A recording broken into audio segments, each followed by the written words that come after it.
Guys first మీరు మీ యొక్క YouTube channel start చేసే ముందు మీరు ఫస్ట్ ఆఫ్ ఆల్ మీ యొక్క మైండ్ సెట్ని చేంజ్ చేసుకోవాలి. ఎందుకు ఎలా అంటే గైస్ చాలా ఈజీ అండ్ సింపుల్ థింగ్. ఎందుకంటే మనం అనుకున్నటువంటి నిష్లో ప్రతి ఒక్క టాపిక్ కూడా రాదు. అంటే మనకు అవసరం లేని నిష్లో ఒక టాపిక్స్ కూడా వస్తూ ఉంటాయి అనమాట. ఫర్ ఎగ్జాంపుల్ చెప్పాలంటే స్పోర్ట్స్ గురించి క్రికెట్ తీసుకుందాం. జస్ట్ క్రికెట్ రిలేటెడ్ వీడియోస్ చేస్తూ పోతున్నాం ఒక ఛానల్లో. అదే ఒక ఛానల్లో మనం తీసుకొచ్చి ఏదో అన్బాక్సింగ్ వీడియోనో లేదా ఒక హీరో గురించి చెప్తే ఎలా ఉంటుంది? సో అది అసలు ఉండదు కదా, అసలు వర్కౌటే కాదు కదా.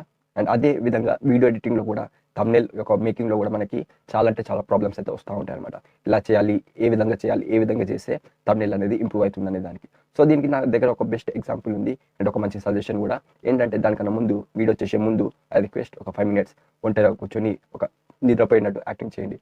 అంటే పనుకోకండి, జస్ట్ అర్థం చేసుకోండి. నేను ఇంతమంది చెప్పినట్టు 5 minutes అయితే ఒక పని చేసి వచ్చిన తర్వాత రెస్ట్ తీసుకోండి. అంటే నిద్రపోకండి, జస్ట్ రెస్ట్ తీసుకోండి. దాని తర్వాత మీరు తీసుకున్నటువంటి టాపిక్ ఏదైతే ఉంటుందో ఒక నిష్పలంగా తీసుకున్నటువంటి టాపిక్, వీడియో చేయబోయేటువంటి టాపిక్ మంచిగా దాన్ని అయితే అనలైజ్ చేసి దాన్ని మీరు మాత్రమే జస్టిస్ చేయగలుగుతారు అనే ఒక మైండ్ సెట్కి మీరు వచ్చేసేయండి అనమాట. ఎందుకంటే యూట్యూబ్లో ఒక టాపిక్ రిలేటెడ్ ఎన్నో వీడియోస్ ఉంటాయి, ఎవరో చేస్తూ ఉంటారు, కానీ దాన్ని మీరు మాత్రమే జస్టిస్ చేయగలుగుతారని ఒక నమ్మకంతో మీరు ఒక వీడియో అనేది టాపిక్ని స్క్రిప్ట్ కానీ కంటెంట్ పరంగానే కానీ మీరు ప్రతి ఒక్కరు కూడా ఎగ్జాక్ట్గా మెయింటైన్ చేస్తారు. మీరు అనేది సక్సెస్ఫుల్గా గ్రో అవుతారు. అండ్ ఫస్ట్ స్టార్టింగ్లోనే యూట్యూబ్లోకి వచ్చే ముందు మీరు ఎవరిని చూసి ఇన్స్పైర్ రాకండి. ఎందుకంటే చాలామంది ఈ విధంగానే ఫెయిల్ అవుతారు అనమాట యూట్యూబ్లోకి వచ్చిన తర్వాత. ఎగ్జాక్ట్లీ నేను కూడా అందుకే ఫెయిల్ అయినా. నేను కూడా ఒకప్పుడు హిందీలో ఒక ఇద్దరిని యూట్యూబర్స్ చూశాను. ఒకళ్ళు వచ్చేసి మహాత్మాజీ టెక్నికల్ అని, సెకండ్ వచ్చేసి మనోజ్ అని. ఇది ఇద్దరిని చూసి అయితే నేను రావడం జరిగింది. ఇంకెంత పెద్ద మంది ఉన్నారు, వాళ్ళ పేరు కూడా నేను చెప్పవసరం లేదు, వాళ్ళని చూసి వచ్చాను.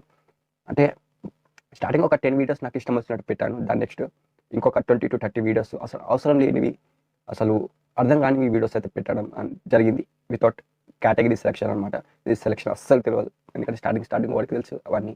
సో ఇవన్నీ కూడా మీకు ఒకటి చెప్పరు కాబట్టి మీరు ఎవరిని ఇన్స్పైర్ చేసుకుని రాకండి. వాళ్ళు ఏదో టెక్ ఛానల్ ఓపెన్ చేశారు, మనం కూడా అదే ఛానల్ ఓపెన్ చేద్దామని ఒక మైండ్ సెట్కి అయితే మీరు వచ్చి యూట్యూబ్ ఛానల్ అయితే అసలు ఓపెన్ చేయకండి. సో ఆ విధంగా చేసి నేను ఈ యొక్క ఛానల్ని బేసిక్ అయితే నేను చాలా డౌన్ చేసుకున్నాను.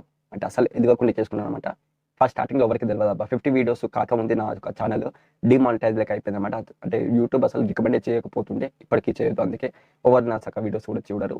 అండ్ దీంట్లోకి వచ్చే ముందు, యూట్యూబ్లోకి వచ్చే ముందు వేరే వాళ్ళని చూసి ఇన్స్పైర్ అవ్వడం అనేది ఒకటైతే, సెకండ్ వచ్చేసి మనకి థంబ్నెయిల్ మేకింగ్, వీడియో ఎడిటింగ్ అనేది రాదు అనే ఒక భ్రమని మీరు మైండ్లో నుంచి తీసేయండి. ఎందుకంటే యూట్యూబ్లో వచ్చే ముందే కానీ దానికన్నా తర్వాతనే కాదు, థంబ్నెయిల్ మేకింగ్ అండ్ వీడియో ఎడిటింగ్లో ఓవర్ ఎక్స్పర్ట్ కాదు భయ. ఈ భూ ప్రపంచంలో ఎవరు ఒక మేకింగ్లో అయితే ఎక్స్పర్ట్ కాదు. ఎవరికి థంబ్నెయిల్ మేకింగ్ అయితే చక్కగా రాదు. వాళ్ళు మెల్లమెల్ల వీడియోస్ చేస్తున్న కొద్దీ వాళ్ళకి ఒక ఇన్స్పిరేషన్ వస్తున్న కొద్దీ, వ్యూస్ వస్తున్నాయని ఒక ఇన్స్పిరేషన్ వస్తున్న కొద్దీ వాళ్ళు అనేది దాంట్లో వాళ్ళ ఐడియాలజీని యూజ్ చేసి వాళ్ళైతే థంబ్నెయిల్ మేకింగ్, వీడియో ఎడిటింగ్ అయితే వాళ్ళు చేస్తారు ప్రొఫెషనల్గా. మెల్లమెల్ల యూట్యూబ్లోనే చాలా వీడియోస్ ఉంటాయి, వాటిని అయితే చూసి నేర్చుకుంటారు. మీరు కూడా అదే విధంగా ట్రై చేయండి. అండ్ నేను కూడా అదే విధంగా ట్రై చేయడం జరిగింది.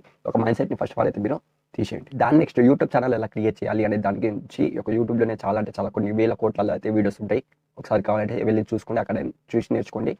అండ్ ఈ ఒక పాయింట్లో బేసిక్గా నేను ఏం చెప్పదలుచుకున్నానంటే, ఎవరో ఎట్లనో మాట్లాడి అనేది మనం కూడా వాళ్ళ ఒక సినారియోలో చూసుకొని మనం అనేది అలా మాట్లాడకూడదు. మన ఒక మెయిన్ చిన్నప్పటి నుంచి మనం ఏ విధంగా అయితే మాట్లాడుతున్నామో ఒక స్లాంగ్, ఒక మెడికేటెడ్గా అయితే మనం మాట్లాడాలి, పొలైట్గా అండ్ కూల్గా. మీ ఒక భాషను అయితే మీరు ఎగ్జాక్ట్గా అయితే చిన్నప్పటి నుంచి ఎలా మాట్లాడుతుంది దాని అనేది అసలు విడిచిపెట్టవద్దు. ఎందుకంటే అది జస్ట్ కీ ఆఫ్ సక్సెస్ అని కూడా నేను చెప్తాను.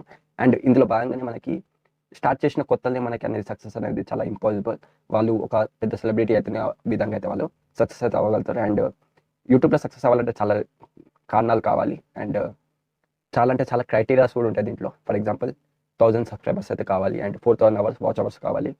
అండ్ మీరు ఒకవేళ షార్ట్స్ క్రియేటర్ అయితే మీకు 10 million views అయితే కావాల్సి ఉంటుంది. 10 million అంటే నియర్లీ 1 crore views అయితే మీకు లాస్ట్ 90 days అయితే రావాల్సి ఉంటుంది. ఒక 1000 hours ఇంకా 4000 వాచ్ అవర్స్ అనేది మీకు నియర్లీ 1 year బ్యాక్ అయితే మీకు ఉంటుంది అనమాట. సో ఈ విధంగా అయితే ఉంటుంది. అండ్ ఎవరికి సక్సెస్ అనేది ఇంపాసిబుల్గా రాదు, అంత ఈజీగా కూడా రాదు.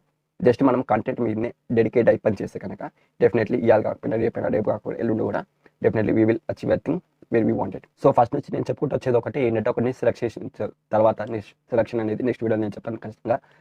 ఒక నిష్లోనే మీరు పని చేయాల్సి ఉంటుంది. వేరే ఒక మల్టీ కేటగిరీ నిష్స్ అయితే తెచ్చి పెట్టడం అనేది దట్స్ యూజ్లెస్ థింగ్ అనమాట. ఎందుకంటే దానివల్ల అయితే ఛానల్ అనేది డిమానిటైజ్ అవుతుంది, అంటే డౌన్లోకి వెళ్ళిపోతుంది, గ్రో అనేది అసలు కాదు. అండ్ ఇందులో బాగానే చాలా మందికి ఒక రాంగ్ పర్సెప్షన్ ఉంటుంది యూట్యూబ్లో దానికి. ఎందుకంటే వాళ్ళకి ఒక కెమెరా కావాలి, బడ్జెట్ ఉండాలి, అవన్నీ సో అని. But the thing is the fact ఏంటంటే, మీ దగ్గర జస్ట్ ఒక స్మార్ట్ ఫోన్ ఉన్నట్టయితే చాలు. మీ దగ్గర ఎలాంటి ఎక్విప్మెంట్స్ ఉన్నా లేకున్నా అవసరం ఏం లేదు అసలు. జస్ట్ మీ దగ్గర ఒక స్మార్ట్ ఫోన్ ఉందా, దాంట్లో బేకార్ కెమెరా అయినా సరే దాంతో అయితే మీరు వీడియోస్ చేసి పెట్టవచ్చు. ఒకవేళ జనాలకి రియల్గా మీ ఒక కంటెంట్ నచ్చినట్టయితే డెఫినెట్లీ వాళ్ళైతే మిమ్మల్ని ఒక నెక్స్ట్ లెవెల్లో తీసుకెళ్తారు. సో దాంట్లో ఎంతోమంది ఉన్నారు, కావాలంటే మీరు యూట్యూబ్లో ఎంతోమంది ఒక లైఫ్ స్టోరీస్ అయితే మీరు చూసుకోవచ్చు. వాళ్ళైతే చాలా అడ్మైర్ చేస్తారు మిమ్మల్ని. కావాలంటే వాళ్ళ ఒక ఇన్స్పిరేషన్ అయితే తీసుకొని మీరైతే పని చేయవచ్చు.